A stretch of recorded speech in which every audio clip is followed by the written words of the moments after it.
Hey everybody, how's it going? Making a quick video here to talk about my recent blood test results. Let's go back in time just a bit. So originally when I started Enclomiphene, I was taking it every day. I was taking 12.5 milligrams daily. At that time, I was not taking any type of anastrol or anything for estrogen. I just kind of started in Enclomiphene to see how I felt. After 3 months, I did my blood test at that dosage, and I was at like 1860 or something like that. I do have an old video you can go back and take a look at. I go over my previous blood test results. So after that test, which was 6 months ago, actually I think 7 months ago now, I was my dosage was dropped. So instead of every day, I was taking 12.5 milligrams every other day, essentially. And on top of that, I was taking anastrol, which is an AI, right, to bring down my estrogen.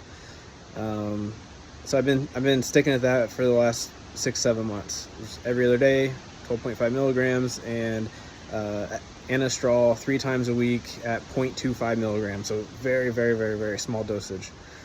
So I just got my blood results back actually about a week or two ago, and even cutting my dose essentially in half. My testosterone is still at almost 1800. I think it came down like maybe 80 points, but still not in the healthy range. I've been feeling really good. I will say, before I got on anastrol to get my estrogen down, I was having a lot of anxiety problems and stuff. All of that's gone away since I got on anastrol over the last 6-7 months. High testosterone can also cause anxiety and stuff, but I haven't been feeling any of that in the last 5-6 months. So I thought I was going to go in and everything was going to be pretty good. Again, the range that they'd like me to be at is in the like 750 to 1000 range. That's kind of like the really optimal healthy level for a man, especially at my age. I'm only 34, actually 33, almost 34. So what they're doing is dropping my dosage again, which the doctor was shocked about. He's never seen anybody taking enclomiphene every other day have testosterone at over 1800. He's like, that is usually he's increasing until most people are ended up at the max dosage of 25 milligrams every single day to get to a level that they want them at. I responded similarly to Clomid when I was on Clomid. Clomid caused a lot of issues I didn't like. You can go back and watch those videos when I talk about what that was. So going forward, I will be taking enclomiphene twice a week. That's all I need it for. So I'll be still doing 12.5 milligrams. I'm going to take it Mondays and Thursdays. So essentially cutting my dosage in half again. And then my anastrol, he's asked me to start taking it only twice a week, so 0.5 milligram a week, with the hope that I can be done with it, right? You're not supposed to need an AI when you're on enclomiphene. If you would do, your testosterone is just too high. In addition, my free testosterone was still through the roof, right? I've heard people say, well, on enclomiphene, your total test will go up, but your free test won't, and then you'll still feel like shit. My free test was like over 200. And again, I feel better than I have in a long time. So I'm going to be taking it every other day, and instead of a 6-month follow-up on blood work, we're going to do a 3-month follow-up to see where I am, see if it brought me too low, see if I'm still too high, and then adjust from there. But yeah, I was pretty happy overall. All of my other blood work came back fine. A lot of people talk about like IGF-1, or I'm probably butchering that. I don't know which one it is. Asked the doctor about it. He said it doesn't really matter. If you ever want to get it checked, go for it. But if you were having problems with it, you know, and it's very rare for enclomiphene to actually cause any issues with that.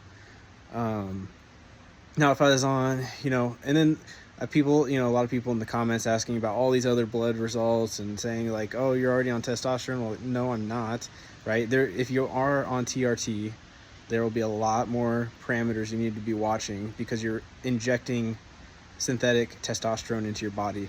And clomiphene is not that. My body is making all of this testosterone on its own. It's all being done naturally with my body by using enclomiphene to block the receptors that kind of trigger the signal to stop making testosterone.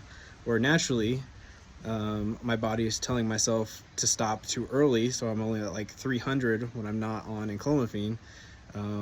Getting on enclomiphene kind of blocks that signal and tells my body to keep making testosterone. So obviously dosage matters. The higher your dose, the more blockage, and the more blockage, the more testosterone your body has to make. So yeah, so that's how it's going to be going forward. I will let you know along the way if anything changes. Now that I'm changing dosage, I've been kind of flying at the same dosage for the last 6 months, so I haven't had a lot to say other than feeling great. So hopefully dropping dosage, I don't start noticing any issues. But yeah, overall I'm pretty happy. Again, if you ever want to do Enclomiphene, I highly recommend going to Peter MD. It's been great from the start. They've really helped me out a lot. My doctor has always been really helpful.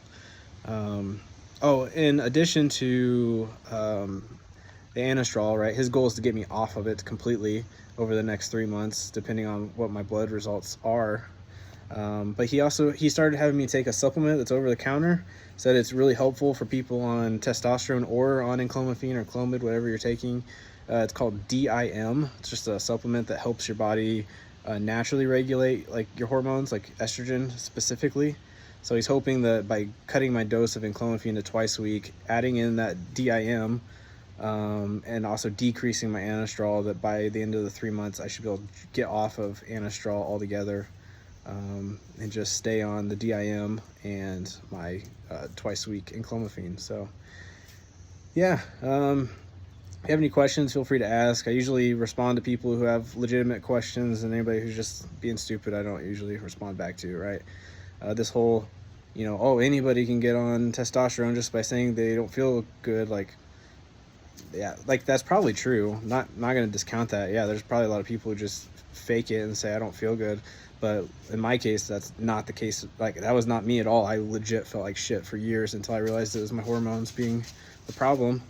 And you learn that it's the problem by, getting everything balanced out and seeing how you feel, right? And in my case, I was even able to go back and forth. So I got on Clomid. I was like, oh shit, I feel really good after a month. Like, what is this actually what the problem was?